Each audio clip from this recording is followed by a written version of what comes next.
Aloha everyone. So it's now been over 6 months since I purchased my short-term rental condo in Honolulu, and several people have asked for an update on how it's going so far. It's always my goal to provide full transparency into my Hawaii real estate investments on this channel. So in this video, I'm going to share what my rental income has looked like over the first 6 months of ownership. And I think the numbers might surprise you. Now, I typically like to record my rental income update videos in the actual property that I'm analyzing. But in this case, my condo has been so fully booked lately that it's been tough to find a gap in the rental schedule that would give me an opportunity to record. So instead, I'm here in my home office on Maui, which is actually kind of helpful because I'll be able to show you exactly how I found this property and how I did the research that helped me determine that it was a good investment for me.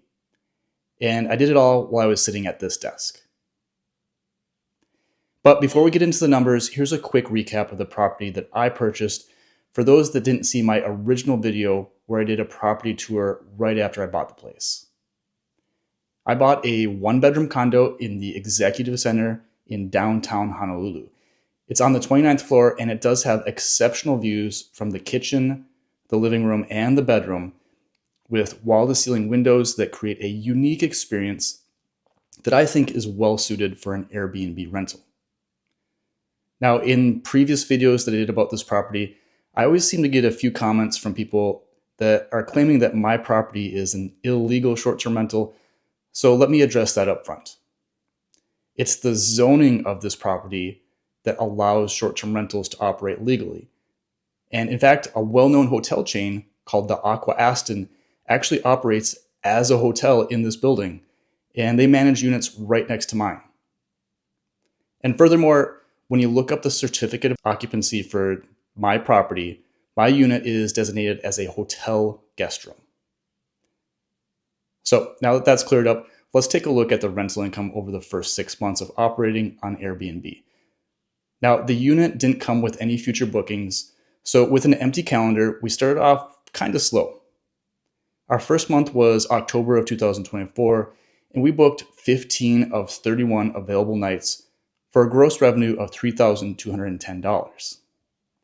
Now, I should clarify that I am using the income figures that are provided directly by Airbnb for simplicity, and they do include the money that's collected for general excise tax and transient accommodation tax. Those taxes are collected directly from the renters when they book the unit, and then I remit them directly to the state or county.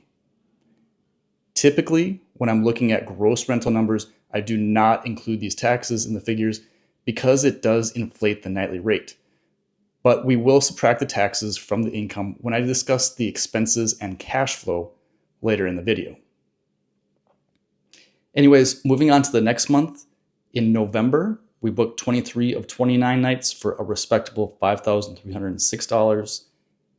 In December, we had a really strong month booking 30 of 31 available nights for $7,470. We pulled back a little bit in January with 24 of 31 nights booked for $4,815. February is a short month, but we still booked 24 of 28 available nights for $6,322. And just last month, in March, we booked 27 of 31 nights for $7,137. So in the first 6 months, we averaged $5,710 per month in gross rental income. Okay, now let me run you through the typical monthly expenses. I already mentioned that the GET and TAT taxes are something that we need to back out of these numbers. Now, general excise tax is 4.5%, transient accommodation tax is 10.25%, and the Oahu transient accommodation tax is another 3%. So the total tax is 17.75%. And 17.75% of our average gross monthly revenue is $1,013. So we need to take that right off the top. I also hired a property manager who does all of the work for me, and she gets 20% of the rental income after the taxes are taken out.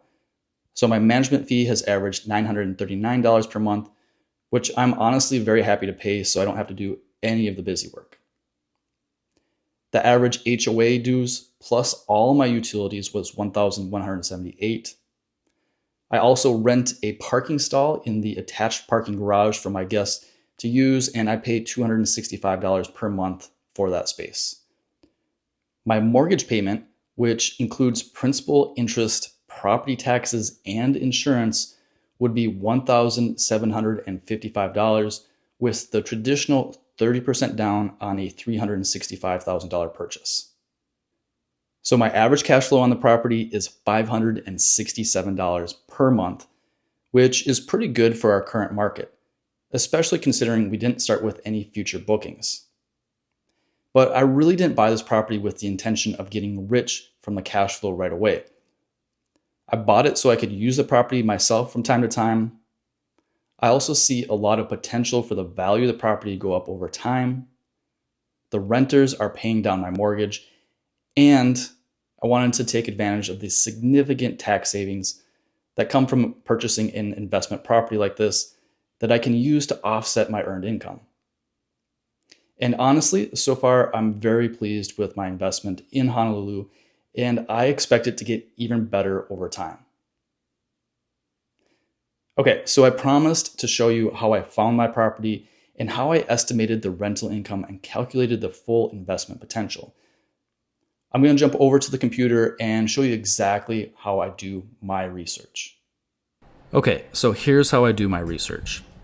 I actually found it really difficult to find good information on the web for properties that allow short-term rentals in Hawaii.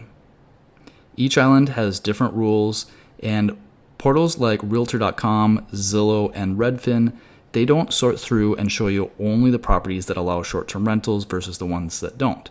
So if finding a property that does allow short-term rentals is important to you, I recommend using my website because I built a tool that I use myself. On my website, I have short-term rental only pages for each of the Hawaiian Islands. As you can see, I already have the Oahu short-term rental page loaded on the screen. But you can easily select a different island by clicking on the drop-down menu.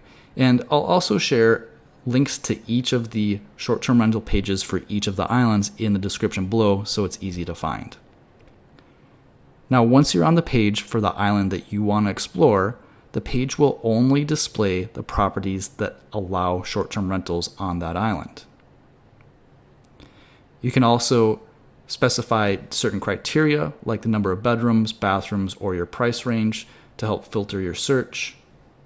And at the top of the page, I also have links to all the different condo complexes that allow short-term rentals in case you want to explore just by the condo complex. For this example, we might as well take a look at the Executive Center, which is the building that I own in, since we already looked at the numbers there. Once you click on the Executive Center page, you're going to be taking a look at only the properties that are for sale in the Executive Center. Now let me show you how easy it is to do research on the rental income potential for any of these properties. The first thing you do is you click on one of the properties that brings you up to the details page where you'll find a bunch more information on this particular listing. And from here, copy the URL for this details page, and then you can drop it into my income calculator. I'll provide a link to the rental income calculator in the description below. So we're going to paste that URL right into the income calculator. It's going to come up with all the different criteria. So it is a 1-bedroom, 1-bath. We're going to say that it's going to have a maximum guests of four different guests, and there's your purchase price. Click search. And this is where it's going to show you exactly how much rental income it anticipates this property will make. As you can see right off the top, they're estimating $53,844 for the year for this particular property. Now, the nice thing about using Executive Center in the example is earlier in the video, I shared the actual rental income for my property in that community, so we can compare and see exactly how accurate this particular program is. And as you can see, it says $53,844 of annual revenue, which is pretty much in alignment with the rental income that I'm seeing from my property. The calculator is also going to show you 40 different comparable properties in the same area as the property that you did your search on. You can click on any of these and it'll bring you to the Airbnb page for that particular property, so you can compare what the photos look like and make sure that it's fair to compare the unit that you're researching and the one that's listed here. Okay, if we go back to the rental income calculator website and scroll down a little bit further, there is a place to enter in the property expenses, which will help you calculate the potential cash flow. Scroll down even further, and there's a place where it'll show you the investment value over time. Here you can enter in what you anticipate the property appreciation or the value of the property going up over time is. Right now it's entered at 3% per year, and the revenue appreciation, which is the rental income going up over time as well. And right now it's also at 3% per year. Both of these I think are pretty conservative. From here, it's going to calculate in the different factors like the rental income profit, the property appreciation, and the equity, which is the mortgage being paid down over time, to show you exactly what the return on investment is over the years. And then scrolling down even further, there's another tool that most people will overlook, and that's the tax calculator. This helps you to calculate how much depreciation value you can subtract from your taxable income in order to pay less income tax. This is a really helpful tool, and this is really a factor and a benefit of short-term rental investing that most people overlook. So I'm really glad that this particular rental income calculator does show the tax savings as well. Now, my website is completely free to use, but the rental income calculator does come with a monthly or yearly cost. That being said, there is a free trial, and I'm going to share a coupon code in the description below to help you save some money. I really think that anyone that's serious about investing in short-term rentals should give this program a try. Now, if you're interested in exploring your real estate options in Hawaii, make sure to check out the links in the description below. And of course, I am a real estate broker, so if you're looking to buy or sell any type of property here in Hawaii and you'd like to work with my team, go ahead and fill out the contact form that's on my website. Tell me a little bit about what it is you're looking for, and I will connect you with the agent that can best serve your needs. And I'll also share a link to that contact form in the description below. Now, if you guys appreciate the transparency that I provide in these videos, when I share my personal rental income figures, please hit the like button. And if you know of anyone else who would find this information useful, please share this video with them. And if you haven't already, feel free to subscribe to the channel for more content about real estate throughout the Hawaiian Islands. Thanks so much for watching all the way to the end. I hope to see you on the next one. Aloha.